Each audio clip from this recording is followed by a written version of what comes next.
Hey, I'd like to welcome you to another episode of Mission Matters. My name is Adam Torres, and if you'd like to apply to be a guest on the show, just head on over to missionmatters.com and click on Be Our Guest to Apply. All right, so today is a very special episode. We have Gordon Davis on the line, and he is the co-author in the book about Cashup Davis, which we're going to get into that today, and we're going to do a deep dive. I'm excited to draw out that story and what he and what the other author did on that, Jeff Burnside, which they have a whole story behind that too as well. We'll be getting into that. And Gordon is also the president of the Gordon and Joyce Davis Foundation. Gordon, welcome to the show. Good to be here. Thanks, Adam, for having me. All right, Gordon. So we got a lot to talk about, and a big shout out first off to Aaron Alejandro out there, Texas FFA, for introducing us both today and for getting you booked on the show. So thank you for that. And just to get us kicked off, Gordon, we're going to start this episode the way that we start them all, with our Mission Matters Minute. So, Gordon, we at Mission Matters, we amplify stories for entrepreneurs, executives, and experts. That's our mission. Gordon, what mission matters to you? Well, if I've gotten older, it's really all about happiness to me. I found a proverb that says it best. Adam, if you want to be happy for 1 hour, go fishing. If you want to be happy for a day, take a nap. If you want to be happy for a year, inherit a fortune. But if you want to be happy for a lifetime, help someone else.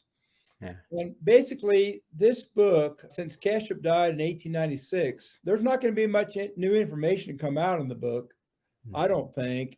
And we think it'll help a lot of people for a lifetime. And I'll be happy about that. And a lot of them I'll never meet. And CEV, we think we've reached about 100 million students over the years. A lot of them I'll never meet, of course. I like that. Happiness for a lifetime. It's great. Awesome having you on, and love bringing mission-based entrepreneurs and individuals on the line to share, why they do what they do, share their life's journey, how they got to where they are, and really some of the lessons and things that we can all draw and take from that so that we can all grow together, because that's what it's all about. So again, great to have you on. So Gordon, I want to start a little bit earlier in your career for maybe some of those that haven't caught your other interviews and things that you have out there. Like, how did you get started in business? Well, raised on a wheat farm for 3 years, real close to a butte where the Cashup story was kind of centralized. And then a dairy farm for 13 years in Deer Park, Washington. That's where I got my work ethic. Yeah. And it's the first significant award I was ever associated with, because we were Dairy Family of the Year of the state of Washington in 64. And I thought, well, gosh, if I could be a part of something like that, maybe we could be part of something bigger and better. Then I went to Washington State University, where I got my start, and joined Sigma Chi fraternity, which was awesome. Got a great experience at Sigma Chi fraternity. And by the way, that's where I met Jeff. Yeah. And so where we got working together. And then from there, got 2 degrees at Washington State University in 68, 69 in education and agricultural sciences. Then went on and taught 3 years. I always wanted to be a teacher. And I just love kids, always have. And then went and got a master's PhD at Texas A&M in 1972 to 77 in my favorite subject, which was meat science and muscle biology. Yeah. And then academia career at University of Tennessee and Texas Tech, research positions, coaching and judging teams. And then started CEV part-time in 1984. And I made a decision when I was 26. I wanted to be financially independent. And part of that, probably that decision might have been from Cashup.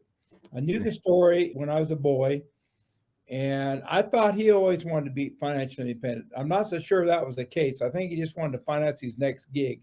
And so anyway, I decided I was going to try to be financially independent. I knew it needed a good idea, and I wanted to do it by age 50.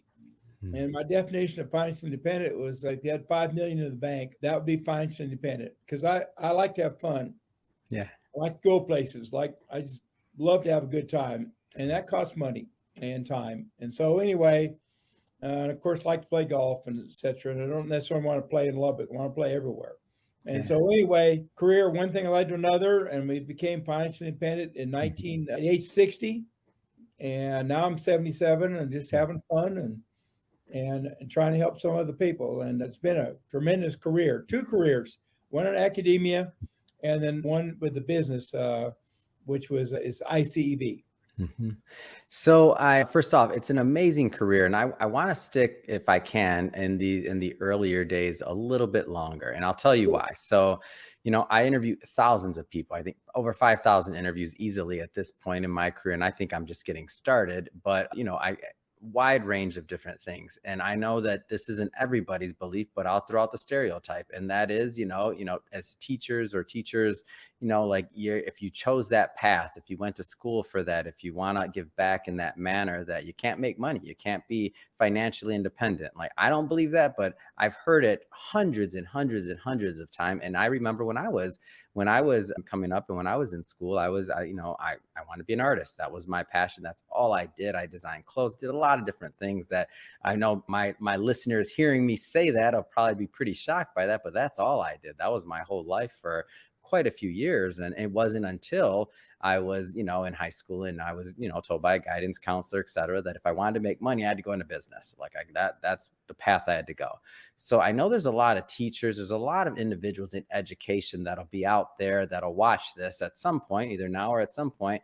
And I just don't I feel like at the core of all this, we're trying to add value. And if being financially independent was your goal, doesn't mean you can't teach. It doesn't mean that you can't, add value to the system. It just means maybe that you have to figure out how to add more. What would your comments be around like going into the teaching profession and being a teacher and like also achieving financial independence? Is it possible for more? Pretty tough. Yeah. It's upset, to tell you the truth. It's probably about a 30-point upset if you're betting on football. And I just knew I had to have a good idea. Yeah. And I was told when I went to college by the fraternity guys that maybe I ought to think about going to law school. Yeah. And I said, no, I want to be a teacher. I just love the kids. I love teaching. And so I was told early on, read all you can, pay attention. And I could see in the early 80s when I was teaching at Texas Tech University, the kids were looking off and so forth. And when I went to school in the 50s and 60s, grade school and high school, and then in college in the 1960s, we paid attention. We'd take our little notes and we have our pencil there and we didn't miss anything. And you take 4 or 5 pages of notes in class and you had an attention span of 50 minutes. Well, I could see that the kids had less attention span. And that was even in the early 80s. And so the basic idea was to bring the expert to the classroom. And I also figured out in teaching agriculture, not everybody knows everything. Mm-hmm. I was a meat scientist, and I started teaching horticulture and forestry when I was at Lake Stevens High School. And I noticed I didn't know anything about the subjects, but I couldn't find much. And I'd love to have some video. The trouble with slides, we had slides in those days. The problem is you had to know something if you showed a slide. And so I'd put a slide up there and I see some red flowers and I go, well, okay, what's the name of the red flowers? So then I got my PhD in meat science and I did a clinic, a meat judging clinic at Texas. And I noticed that teachers were asking me some of the same. I was Dr. Davis then. Yeah. And here I was, some authority in meat science. And they'd ask me some of the same stupid questions that I was asking 13 years earlier when I was sitting at a horticulture symposium or a clinic or something. Yeah. And I thought, oh, not everybody knows everything. So all I do is just bring the expert to the classroom, and it worked. And now we've employed over 1,900 different collaborators. Some of them are the best in the world at what they do. And we've taken on about virtually hundreds and hundreds of subjects. And we've never had a collaborator ever turn us down, Adam. Mm-hmm. It's amazing. On video, talk about their field. I wish I could claim that I never had a person turn me down for an interview, Gordon. Come on, man.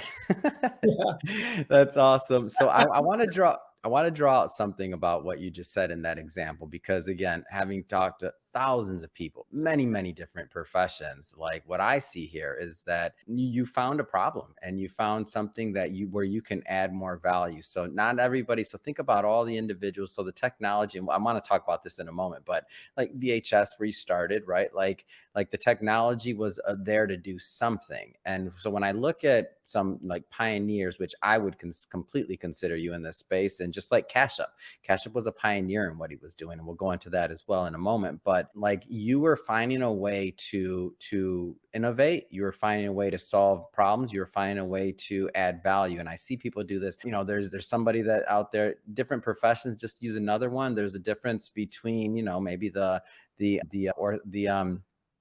orthodontist that goes in, does their job every day, or the dentist, or, you know, name the profession. Then there's the person that says, okay, I'm doing this, but there's also maybe a better way to do it, or another way to do it, or another thing I can add to the system that can add value. And in doing that, many achieve financial independence, and they're able to provide more value just across the market in whatever their field is. So I just wanted to draw that out, because as I was kind of researching Cashup, reading the book, and I'm looking at your career further and further, I'm like, okay, just for all reality, you were a teacher when you started, and you found a problem, and let's get further into that. But you found a way to add value, and then look what happens many years later. So I think it's really interesting for people to take a look at that, and to look at themselves, and maybe what they want to do for whatever their goals are. Not everybody's goal is to build a big company, right? It doesn't have to be that, but whatever your goal is, to just understand that you can add value wherever you're at with what you're doing. So I want to jump around here a little bit, but stay on theme for a moment, Gordon. So the transition. So when I say you're a pioneer in your field, when people are talking about online education right now,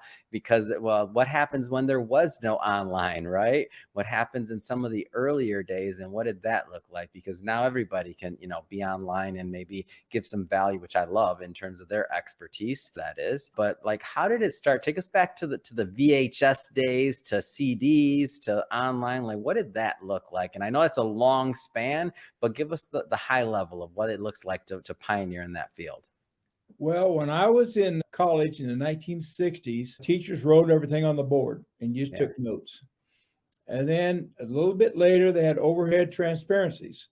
Mm-hmm. Okay, so you took notes, they talk about those. And then sometimes a combination of the two. Mm-hmm. And then you get a teacher that had some slides, good slides. Yeah. And they'd put a slide up there of a plant or an animal or welding or whatever it is, and they'd talk about the slide. And then what I found out with VHS, you had the combination of the picture and the expert. And it took me a while to figure this out, but the teachers really liked the audio. They wanted the content expert, because if they want to see a flower and they don't know the name of it, they can go find the flower. Yeah. But you got to be able to talk about it, or talk about the disease, or talk about the particular Microsoft, or whatever the topic is you're talking about. But you need the expert that can communicate that. And then I found out that I might have been an expert in some stuff, but I just sought out the best people. University of Wisconsin, Dr. Dixon and Dr. Harold in welding there at Sam Houston State University, and Dr. Pond in nutrition at Texas Tech University, and so many more. Mm-hmm. Just people that are really articulate and knew the subject inside and out and backwards. And the subjects that I put on video, the first ones are 1981. Mm-hmm. I'd already taught the subject. I'd been teaching the same subject since 1972. Wow. But slides and a blackboard. So the knowledge of the subject was easy. And I taught it many, many times. And so all it was to just go into another medium, and then sat down and wrote the first script, kind of an outline for the first educational video for career and technical education nationally in 1981 on my kitchen table. Those that I know is going to end up being an empire. I had no idea that we'd reach that many kids over all these years. We just kept getting bigger and better, and adding more subjects and more ideas, and we tried to go experiential education, and not just, in other words, hands-on things. A small gas engine repair, take an engine apart and put it together. I already mentioned, well, building construction, building a building from the bottom to the top, put it all on video and explain, etc. along the way. I got into wildlife, got into plant identification, got into Ducks Unlimited, And we got into business and housing and fashion and so many subjects, health, Yeah. etc. But anyway, all these experiential education with really top people explaining it that have taught it, and it just rolls off. Anybody with notes, we didn't use anyone ever that had to use notes. They had to have it all, just look in the camera, and that was it. And we just told people to just teach like usual, to edit it down and make it look good and go on, and it's worked. Then went from VHS, then to DVD, VHS 1984 to 2001, then DVD from 2001 to 2011, and then we went online. Each one of them was a risk as we went to each one. And we lost competitors along the way because they didn't want to take the risk. And you're looking at, $500,000 at least risk each time you take a shot. And so that was good because a lot of competitors decided not to keep up. What you just described may sound like common right now, like in terms of the idea of like how you can teach and deliver. So for many, but I'm guessing, I never asked you this question before, but how was it received initially? I'm guessing that there's probably some people that were in the market that are like, wait a minute, Gordon, you're a teacher and you're going to do what? You want a video, or like in general, or will people buy it? Is there a market for, like, how was that received originally? It's a home run from day one. Oh, that's amazing. You just absolute home run. I mean, I made the first tapes there at Texas Tech. I had this one teacher call me. He said, Dr. Davis, I need those tapes on meat identification and so forth. I said, no, they weren't very good. They belonged to the university. And I said, I can't say those because I've worked in the university. He calls back in, same question. Called me back in, same question. I went to my boss, department chairman, then the dean and the president of the university. He said, look, I'll make you these tapes for meat science, but you have all these other PhDs, and they can and we could have our name all over the world. And turns out everybody said no, but they said you can consult 8 hours a week. And that was really a good decision for Texas Tech University because they're not set up to run a business. Yeah. They're an educational institution. Yeah. But you do have the University of Phoenix now, and Arizona State, Purdue University, and others that are leaders in online education. So I think we're ahead of our time there. And I think the schools that are doing a lot of online, the key to online is not talking heads. They got to be doing something. It's got to be interesting, got to be edited. It's got to be crisp, and it's got to be live. You got to have questions, activities, projects, and to work with today's learner, not just a standard old lecture for 50 minutes on a video, which would be absolutely terrible. But some of them do that and give credit for it, when I think it's awful. So I completely agree with that. And it's interesting because when I was in school, maybe online was just kind of getting really on board at the universities and in colleges. And I remember some of the original content versus now what colleges are just online are doing in general. And I'm like, oh man, like it's night and day. Like people are really learning how to make sure that the learner, that they really get value out of that and that they retain it. And just speaking of just growth, like how many people roughly have been are being reached now by the overall platform? Like just roughly, I know it's a big number. So we think the total number that we've reached in the history of the company is about 100 million students on a national and global basis. Absolutely amazing. All right, I want to jump around a bit here because I do want to spend time on the book, of course, but I wanted to kind of lay out part of your career and just things that were on my mind as I've been digging in this book and also in your background as well. So Cashup Davis, I know that you wrote it again with the fraternity brother who is also a known investigative reporter and journalist. How was it like putting together this book? Because I saw like a lot of the things that are described into the research and things that went into actually like digging up and finding as much of the story as possible. I think I also saw a picture of you in the book as well, like up on the butte and just all these other things. Like, what was that journey like of just putting the book together for you? Well, it was a fun journey. Yeah. The 3 years, and Jeff took the lead on it. He's an investigative journalist, and he can probe and probe and probe. He's just relentless.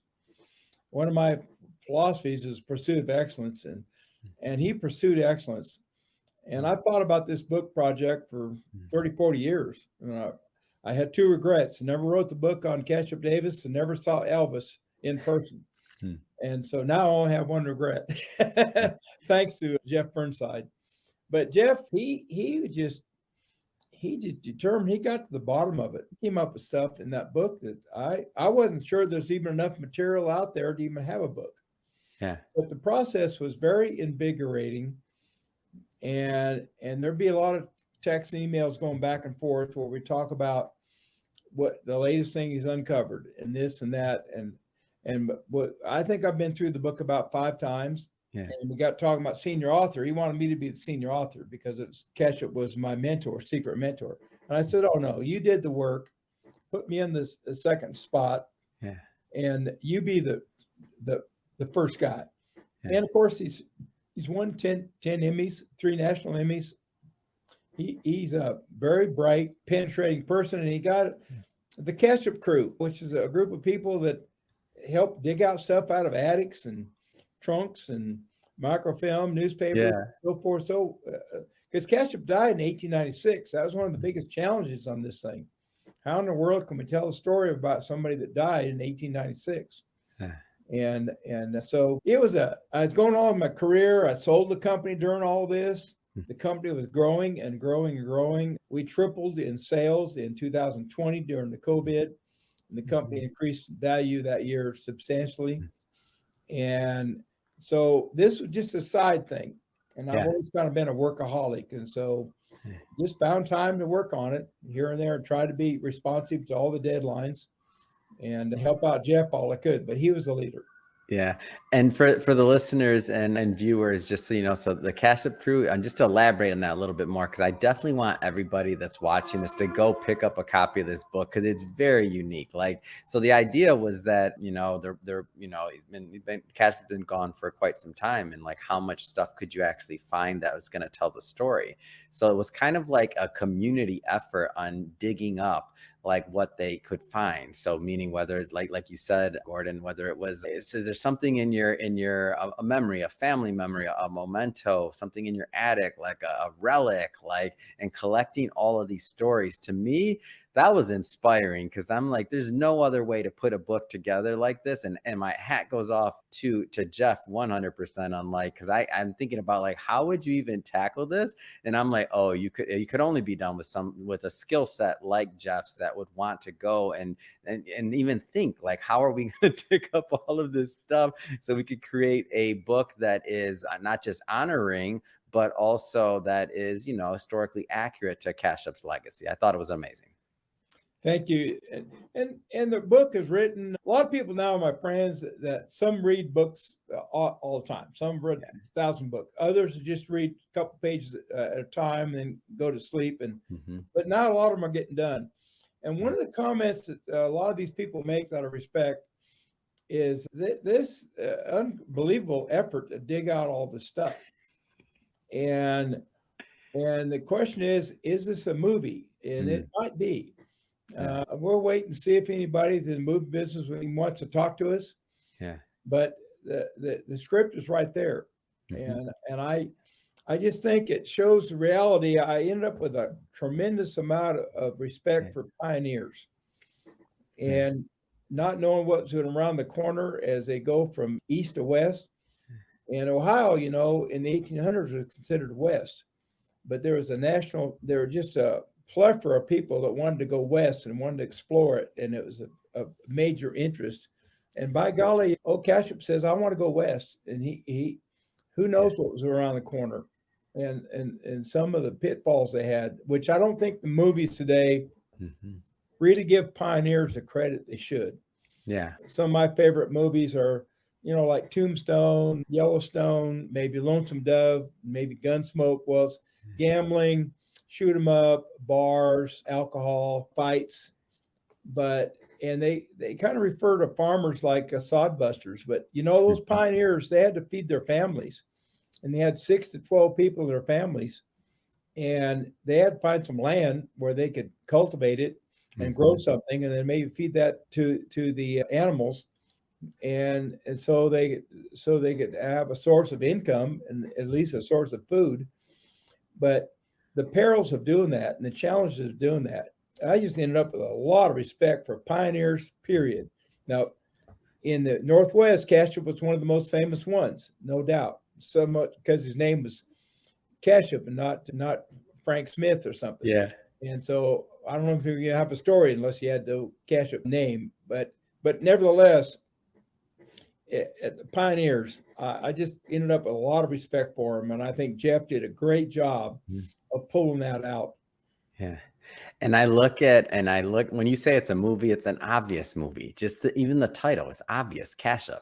I mean, it's there. Like, that's just like, people, you hear that and you're like, you want to know more. So you can see how, like, him just going through his career and what he was, which I saw like a big, I mean, he was 100% a promoter of the day. He was definitely somebody that other people rallied around as an entrepreneur. I don't think that's the word they were using back then, but they were rallying around him. And when I look at that, and then when I kind of think about like what you were doing and how you were pioneering education, really, and delivering value into the classroom and to the tune of, over the span of the company, over 100 million students possibly, or more, right? I think it's really interesting. And so part of the story and what a lot of this centers around, just to give a little bit, we're not going to give too much of the book away, because I definitely want people to go pick up a copy and to dig in and have the experience I did of digging into it, and really a treasure trove of a book.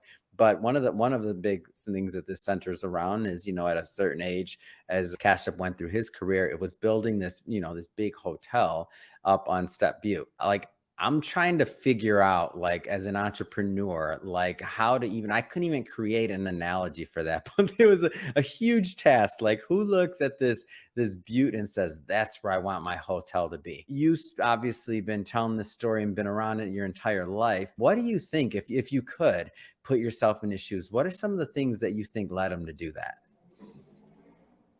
Well, pursuit of excellence. He always wanted to go to the next level. And I don't think I wanted to become financially independent, but I think he just wanted to finance his next big vision, the next project. And so when the railroads came through in the early 1880s, he decided, well, and it shut his stagecoach operation down. So he said, what's next? And I love that. What's next? Yeah. People have been asking me that even now since I've sold the company. And so he said, well, I think I'm going to put a hotel up on top of the Steptoe Butte. And a lot of people told me it's crazy. And if you drive down there, if you see it, it's a glacier formed butte. It rises up about 3,600 feet. And you'd have to be a pretty good shape to even walk up there, just to climb it. And it's rocks. And he at age 70, he took on this project at age 70, put his whole fortune into the project. And he bought the butte, the first thing he did. And then the next thing it is build a switchback road up there. And if you look at the butte now, you'll see it's a lot of it just rocks. And so they had to have a road so they could go up and down with buggies. And remember, there's no motorized vehicles in those days. It's a pick and shovel, dynamite, horse type deal to even build the road up there. And today, when you drive up there, it takes about 15 minutes. And you just wonder, how in the world could a man at age 70 even engineer it and figure it out and get up there and do that? And of course, he hired a man named Mr. Kearns to build the hotel itself on top of the mountain, on top of the butte. Once he got it done, it opened up on July 4th, 1888. And if you think about, like, I mean, there's so much to unpack in that, and there's only going to be so much time in this interview, but I'm just trying to put myself into the shoes of what that took to hire the builder, to hire the crew, to hire the people, to hire the staff.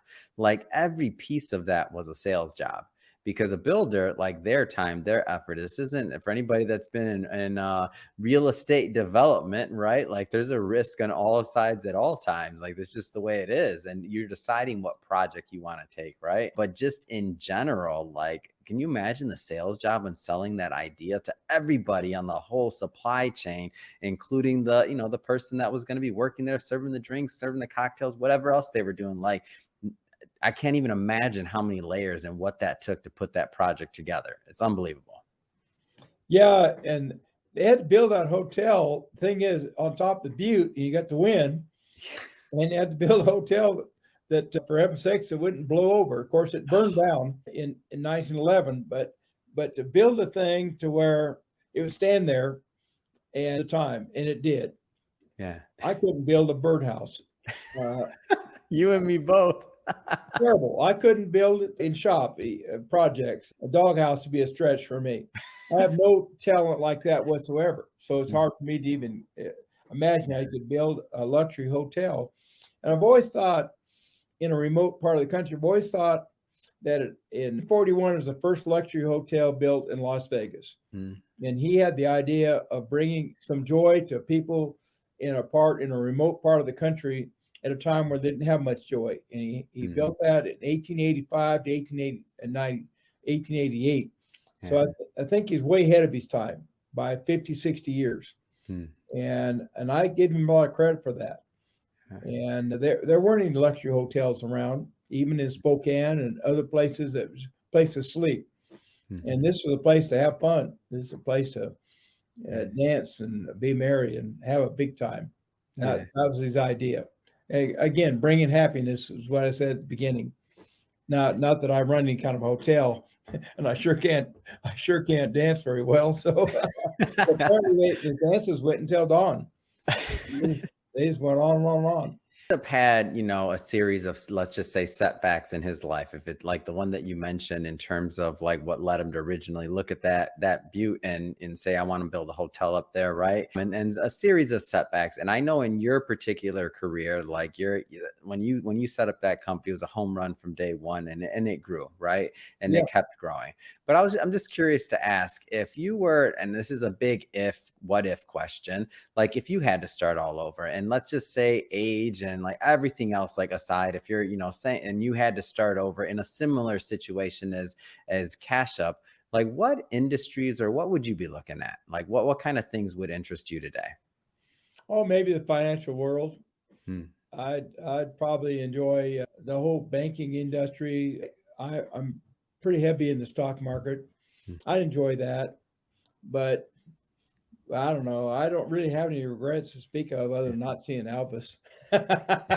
It's just, things have really, really worked out for me. Yeah. And it's just blind luck. And we had one hiccup where, I remember I won payroll one time in spring of 2004 in a poker game. So things were a little bit tight then. But we got through it. Hold on, I can't let you. Did I hear that right? You won payroll in a poker game? Come on. I played pot limit poker my whole life. Yeah. And well, not my whole life.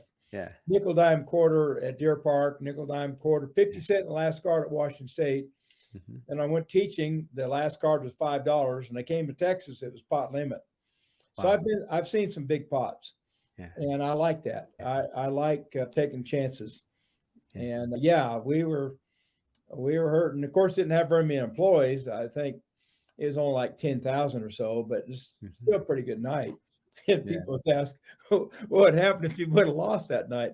I said, well, I would have had to go see Joyce and get some of our equity that's in our house. We had some equity put away because we moved out of our house into a rent house while we waited for the dust to clear. And she said okay with that. And I said, as soon as we pull this off, then I'll build your house, which I did. And I never did have to ask her. Money. Thanks to that poker game.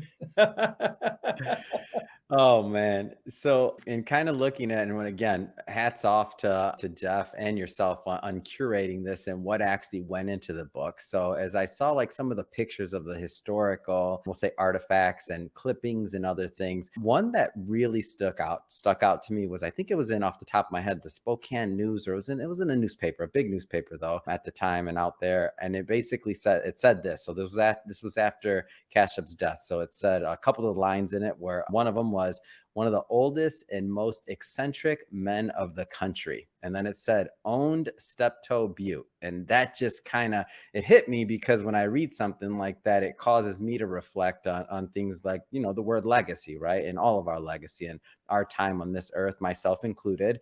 And I'd be interested to hear from your end of the spectrum. Like, what do you hope you'll be remembered for? Helping somebody else, helping Washington State University, helping the Texas FFA, helping FFA period, helping the meat science students at Texas Tech, the students at Davis College at Texas Tech, helping all of our customers with a little bit of information that's buried in the CV library. CV library has over 60,000 edited minutes of video and virtually hundreds of subjects. And matter of fact, this year I heard that just through October, it had already been 300 million questions answered online. Yeah. And that's just an unbelievable number. It's used and used and used. And these are people I'll never meet and never see again.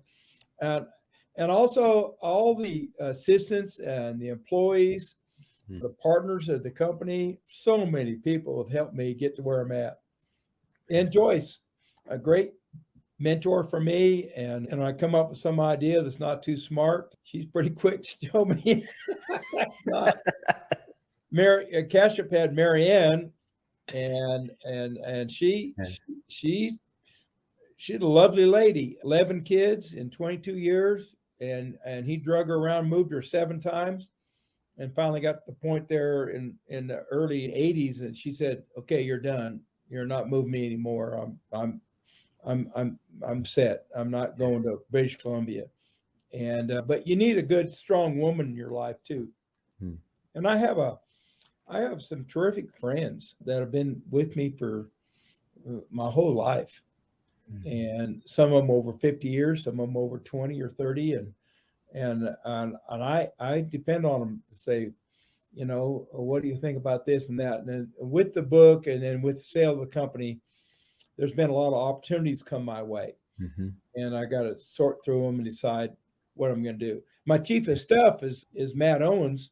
I've got one employee now, and he's awesome, and he's my friend, and he's young, and I like that, and smart. I like that, and we have a good time.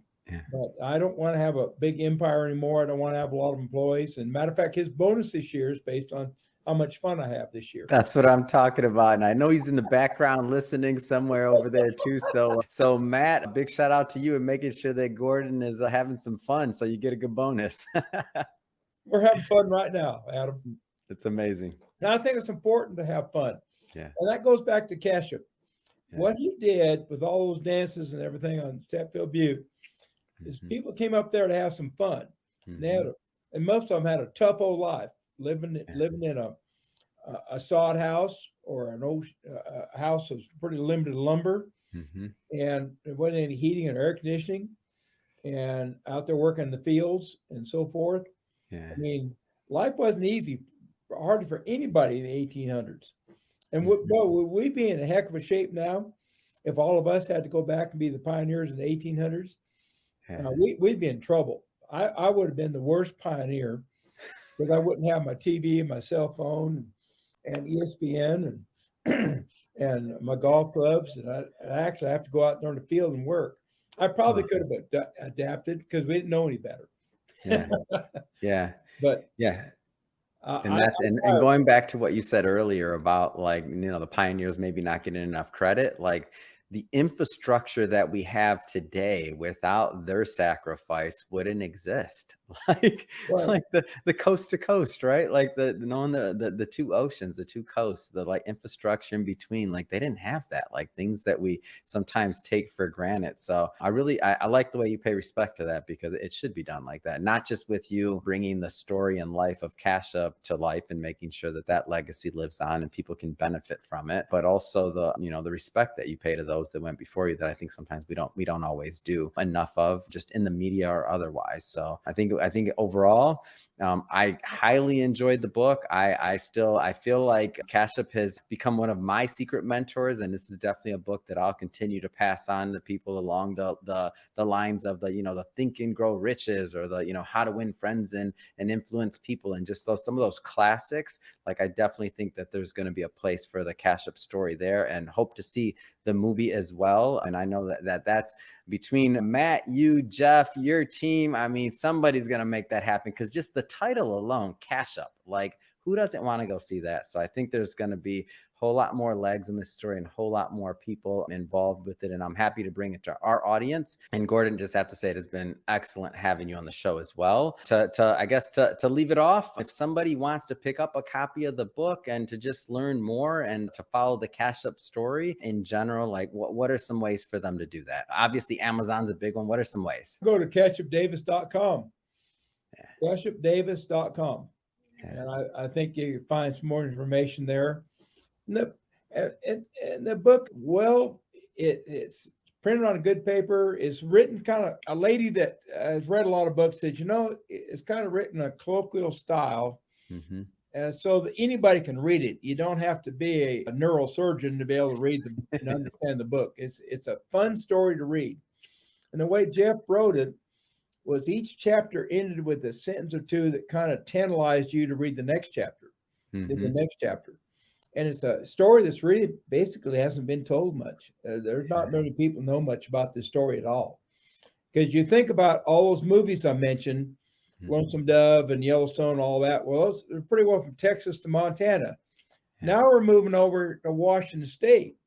That's where this story is. It's pretty well in Washington State. And you're talking about a guy that landed in New York, goes to Ohio. He's there a couple of years, and then to Wisconsin, 22 years, 11 kids, and then to Iowa for about 5 years, then heads to McMinnville, Oregon somehow, and then goes down the Snake River and then a mule and gets up into the Palouse country of Washington State, which is a great country, and that's where he becomes famous, right there. Yeah. But he who knows what was around every corner, and he had some bad luck, as we all know. It's in the book. Yeah, tough times that a lot of us would really shrivel if we were faced with the same type problems. And those people, those pioneers, just kept rock and rolling. So yeah, I encourage people. I think you're going to find it be a pretty good. Some critics of mine that would tell me it was a sorry book. They told me that this book might be among their top 10% of the books they've read. That's the people that have read a lot of books. Yeah. And I think it's a pretty good story. I'm biased, but I won't make any money off the book. I don't plan to. The proceeds from my side is going to go to Washington State University and Texas Tech University for various endowments that I've set up over the years. Yeah. It's great. It's not a making deal at all. It's a great story, and we'll put, by the way, for everybody watching this, we'll put the link to cashupdavis.com on in the show notes and on the website, so you can just click on the link and head right on over and pick up a copy. And obviously it's on Amazon too, so pick it up there too. And speaking of the audience, if this is your first time listening to a Mission Matters episode or engaging with the platform, we're all about bringing on business owners, entrepreneurs, executives, and experts, and having them share their vision, their business, their mission, how they got to where they're at, and really, the ups and downs, everything in between. And what can we all learn from that information and that content? Because ultimately we all want to grow together, right? That's the goal. If that sounds interesting or engaging or fun to you, hit that subscribe button, because we have many more mission-based individuals coming up on the line, and we don't want you to miss a thing. And Gordon, really, it has been an absolute pleasure. Thank you again for coming on the show and sharing your story, of course, and also the Cashup legacy. So thank you. Thank you, Adam. You do a good job. You're a pro.